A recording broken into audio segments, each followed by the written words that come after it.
Bismillahirrahmanirrahim. Assalamualaikum warahmatullahi wabarakatuh. Alhamdulillah wassalatu wassalamu ala rasulillah wa ala alihi wa sahbihi wa mawala wa la hawla wa la quwata illa billah. Amma ba'du. Santri-santri kelas 4 semuanya semangat pagi. Mudah-mudahan di rumah senantiasa dalam keadaan sehat walafiat. Pada kesempatan kali ini marilah santri kelas 4 semua kita lanjutkan belajar PAI-nya ya, mata pelajaran PAI. Kalau minggu kemarin kita sudah belajar tentang sifat wajib dan mustahil serta sifat jaiz dari para nabi dan rasul. Pada kali ini kita melanjutkan, nanti ada Rasul Ulul Azmi, perbedaan Nabi dan Rasul, dua subtema ya, subbahasan. Oke ya, silakan terlebih dahulu seperti biasanya dipersiapkan buku paket, buku catatannya, agar punya catatan yang mana dapat memudahkan belajar, biar tidak perlu baca buku sampai yang halamannya itu banyak tebal. Cukup membuat catatan, ketika belajar itu akan lebih mudah. Oke, kalau sudah Pak Amir mulai ya. Sekarang kita membahas tentang Rasul Ulul Azmi. Pengertiannya apa? Rasul Ulul Azmi adalah Rasul yang memiliki kesabaran atau ketabahan yang luar biasa. Artinya misalnya dari 25 nabi yang kita ketahui, yang harus kita ketahui ya, itu ada nabi-nabi yang memiliki kesabaran yang luar biasa. Ini yang disebut dengan Rasul Ulul Azmi. Itu jumlahnya ada 5. Kalau memudahkan menghafalkan, yaitu dengan jembatan keledai. Disingkat apa? Nimim. Disingkat Nimim. N-nya yang pertama dari Rasul Ulul Azmi adalah Nabi Nuh alaihi salam. N yang pertama. Kemudian I yaitu Nabi Ibrahim alaihi salam. M yaitu Nabi Musa alaihi salam. I lagi yaitu Nabi Isa alaihi salam. Dan M yang terakhir adalah Nabi Muhammad Sallallahu alaihi wasallam. Itu salah nulis, mohon maaf ya santri semua. Nabi-nabi ini dikatakan Rasul Ulul Azmi karena memiliki kesabaran yang luar biasa. Misalnya Nabi Nuh alaihi salam itu berdakwah itu hampir 1000 tahun, tapi dapat pengikut itu hanya kurang lebih 80-an orang. Ketika mengajak masyarakatnya atau umatnya Nabi Nuh itu selalu ditolak, hingga suatu saat Nabi Nuh memperingatkan kalau tidak mau kembali ke jalan yang benar, yaitu menyembah hanya kepada Allah, itu akan terjadi banjir yang sangat besar atau banjir bandang. Nah, umatnya Nabi Nuh itu tidak percaya, sehingga ketika Nabi Nuh membuat perahu yang besar itu buatnya di gunung, itu Nabi Nuh dicap sebagai orang gila. Orang gila buat perahu kok di gunung. Enggak, karena peristiwa seperti ini hingga datanglah waktu banjir bandang itu terjadi ya, hujan mulai lebat, petir, angin dan seterusnya. Banjir besar terjadi, hingga hanya Nabi Nuh dan pengikutnya saja yang selamat, di samping para hewan-hewan yang juga ikut di kapalnya Nabi Nuh. Bahkan yang paling tragis ya, paling menyedihkan bagi Nabi Nuh, putranya sendiri yaitu namanya Kan'an itu celaka ya, meninggal dalam peristiwa banjir bandang tersebut karena ingkar kepada Nabi Nuh. Jadi pada akhirnya meninggal. Tentunya bagi Nabi Nuh kan suatu hal yang sangat menyedihkan. Anaknya sendiri saja sampai tidak bisa diselamatkan ya, agar mengikuti ajarannya yang benar. Kemudian Nabi Ibrahim juga sama, itu dibakar oleh Raja Namrud ya, Raja Namrud karena menghancurkan berhala-berhalanya. Kemudian Nabi Musa ini juga dikejar-kejar sampai di Laut Merah oleh Fir'aun dan pasukannya. Nabi Isa juga sama, ini juga dikejar-kejar oleh raja siapa ya, Pamir agak lupa. Itu sampai akhirnya itu diselamatkan oleh Allah ketika sudah terdesak di dalam pengejarannya, diselamatkan oleh Allah. Dan nanti ada seseorang yang diserupakan Nabi Nuh, agar yang ketika ditangkap dan dibunuh itu adalah orang ini, bukan Nabi Isa. Kemudian yang terakhir adalah Nabi Muhammad. Nabi Muhammad juga berkali-kali itu mau dibunuh, diboikot. Diboikot itu tidak boleh belanja, tidak boleh jual beli, tidak boleh bekerja sama dengan Nabi Muhammad dan para pengikutnya. Ketika awal-awal dakwah itu seperti itu kan luar biasa, sampai makan rumput kering dan seterusnya. Itu merupakan ujian yang luar biasa, sehingga nabi-nabi Rasul Ulul Azmi ini mempunyai kesabaran yang luar biasa. Itu pertama yang harus santri kelas 4 pahami. Selanjutnya yang harus santri ketahui juga adalah kitab suci. Jadi nabi-nabi dan rasul itu Allah Subhanahu wa taala itu menurunkan kitab suci hanya kepada 4 nabi, 4 nabinya ya. Yang pertama adalah Nabi Daud. Nabi Daud itu diberi kitab suci oleh Allah yang bernama kitab Zabur. Ingat-ingat ya. Yang kedua Nabi Musa alaihi salam diberi kitab suci oleh Allah yang bernama Taurat. Kemudian yang ketiga Nabi Isa alaihi salam diberi kitab suci oleh Allah yang bernama Injil. Yang terakhir adalah Nabi Muhammad Shallallahu Alaihi Wasallam diberi kitab suci yang bernama Al-Quran. Ini sampai kepada kita tahu semua ayat-ayatnya secara utuh.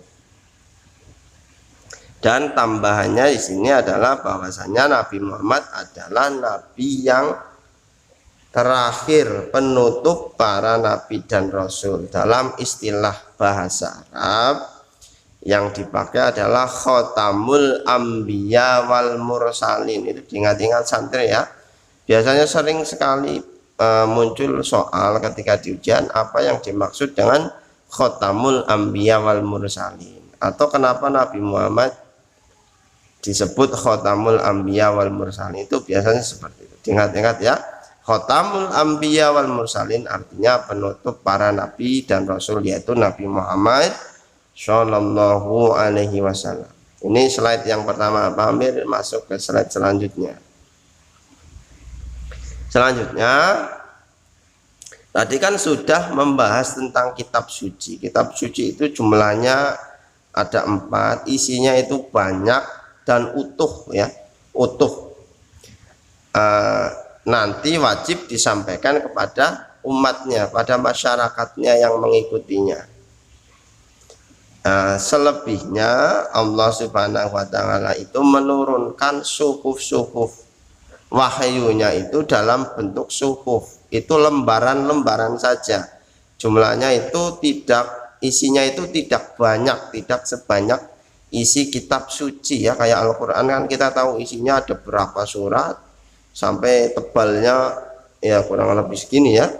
Nah kalau suhuf itu hanya lembaran-lembaran saja, tidak banyak. Ini isinya juga sama, yaitu firman atau wahyu Allah Subhanahu wa taala.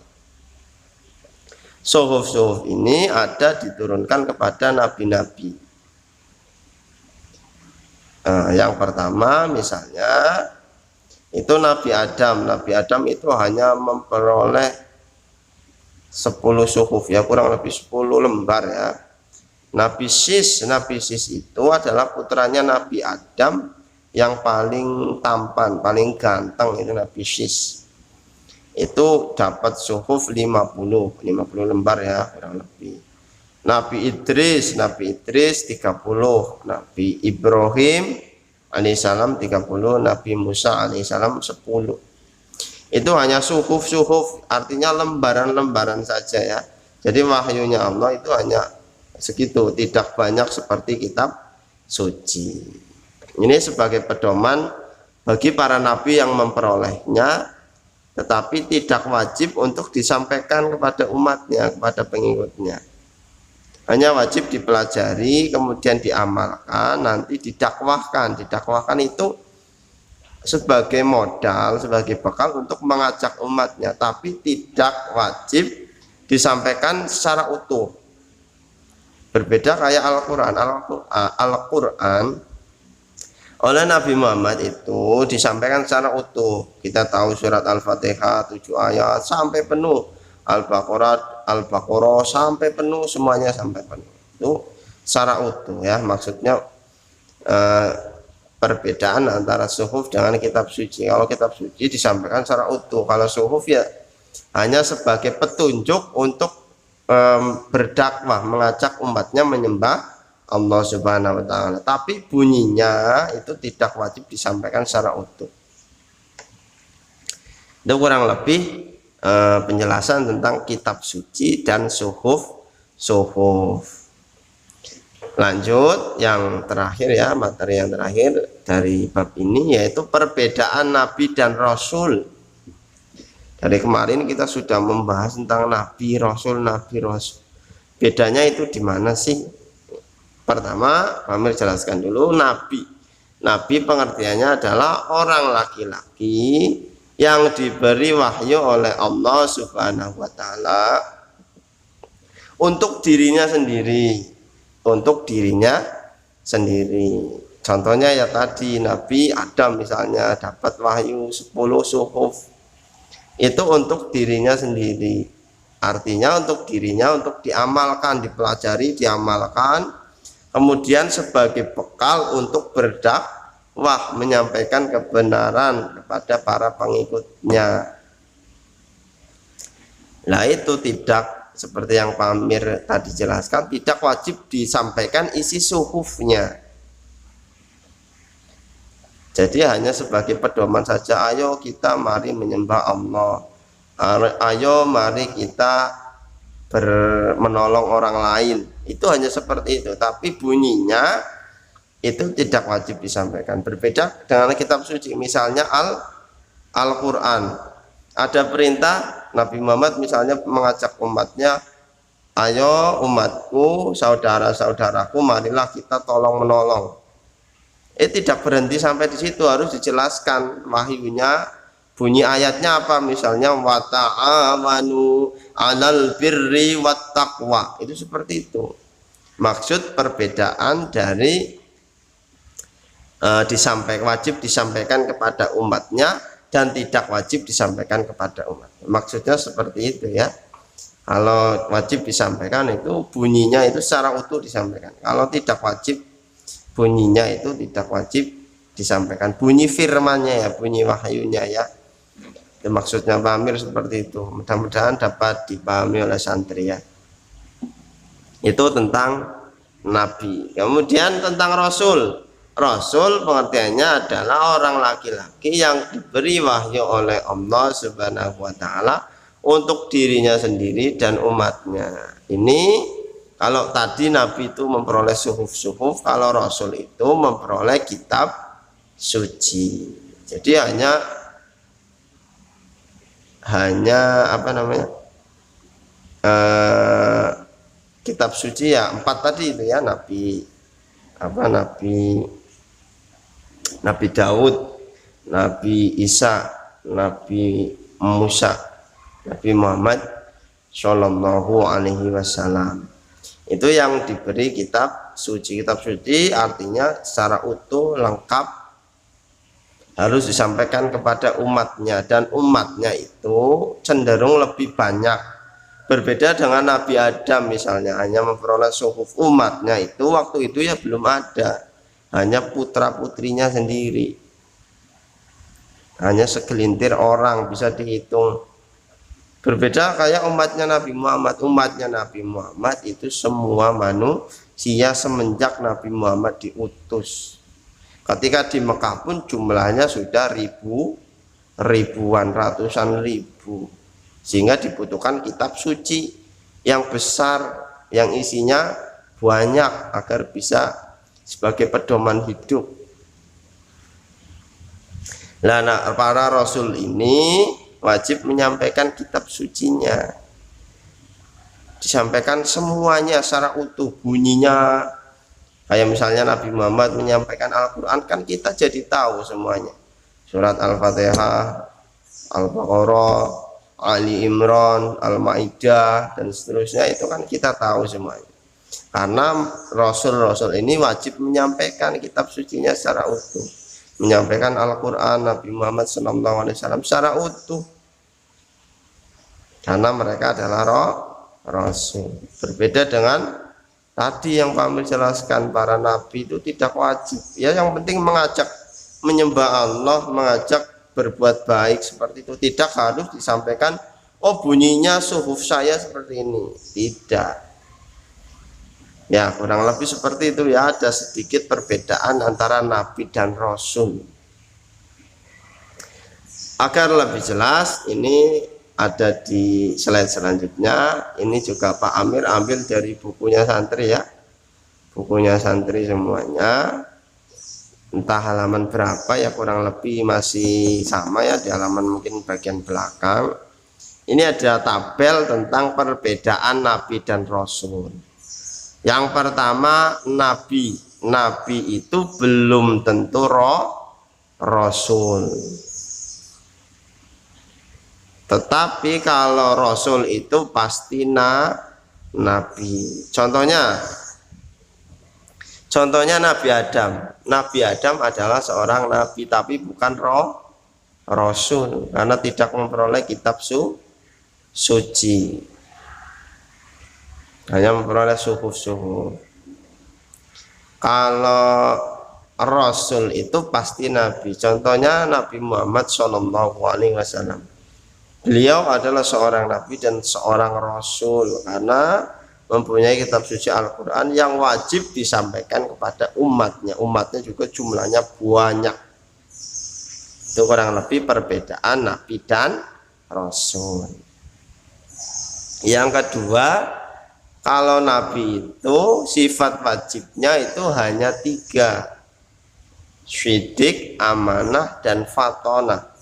Kalau rasul itu sifat wajibnya 4, syidik, amanah, fatonah, tabligh. Tabligh artinya menyampaikan, yaitu kewajiban menyampaikan wahyu, kitab sucinya, seperti itu ya santri semua. Kemudian yang ketiga, bertugas untuk dirinya sendiri. Kalau nabi ya, dan rasul itu bertugas untuk dirinya sendiri dan umatnya.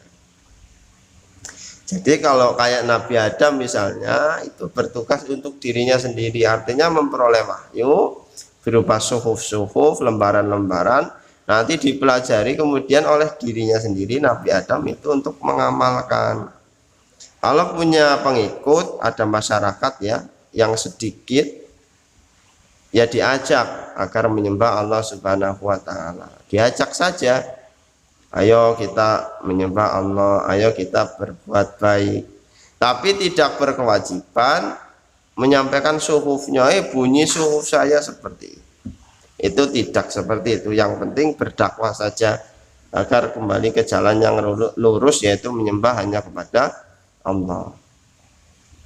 Berbeda dengan rasul, bertugas untuk dirinya sendiri, artinya mempelajari wahyu, mempelajari kitab sucinya agar dipahami. Setelah dipahami dan diamalkan, kemudian disampaikan kepada umatnya. Disampaikannya itu secara utuh, bunyi surat Al-Fatihah 1-7, Al-Baqarah secara utuh, Ali Imran secara utuh, sampaikan kepada umatnya ketika berdakwah. Kitab sucinya Al-Quran itu misalnya Nabi Muhammad, disampaikan semuanya. Dan yang terakhir, nabi itu tidak memiliki umat. Umat itu maksudnya jumlahnya banyak. Kayak Nabi Adam tidak memiliki umat karena waktu itu masih sedikit, ya hanya mempunyai pengikut atau punya masyarakat yang jumlahnya sedikit. Nabi Adam, Nabi Nuh juga sama, berdakwah 1000 tahun dapat 80 orang ya, karena jumlahnya orang waktu itu masih sedikit, makanya tidak disebut umat, hanya disebut masyarakat atau sebut pengikut saja. Berbeda dengan Rasul, Rasul itu memiliki umat. Umat itu jumlahnya tentunya banyak sekali. Bahkan Nabi Muhammad itu sebagai penutup para nabi dan rasul, umatnya itu seluruh manusia setelah Nabi Muhammad. Nabi Muhammad diutus, berarti kondisinya di Arab, orang-orang Arab adalah umatnya Nabi Muhammad. Nabi Muhammad kemudian meninggal dunia, wafat. Sekarang umat manusia sebenarnya adalah umatnya Nabi Muhammad Shallallahu Alaihi Wasallam. Jadi kitab sucinya Al-Quran berlaku untuk semua manusia. Mudah-mudahan dapat dipahami ya perbedaan Nabi dan Rasul. Itu hanya di kitab sucinya, hanya di wahyunya yang harus disampaikan dan tidak disampaikan. Berkewajiban disampaikan dan tidak berkewajiban disampaikan. Mudah-mudahan dapat dipahami oleh santri semuanya. Kurang lebihnya mohon maaf. Kalau kurang paham silakan bertanya, japri WhatsApp-nya Pak Amir boleh, komentar di kolom Google Classroom juga boleh. Pak Amir akhiri, assalamualaikum warahmatullahi wabarakatuh.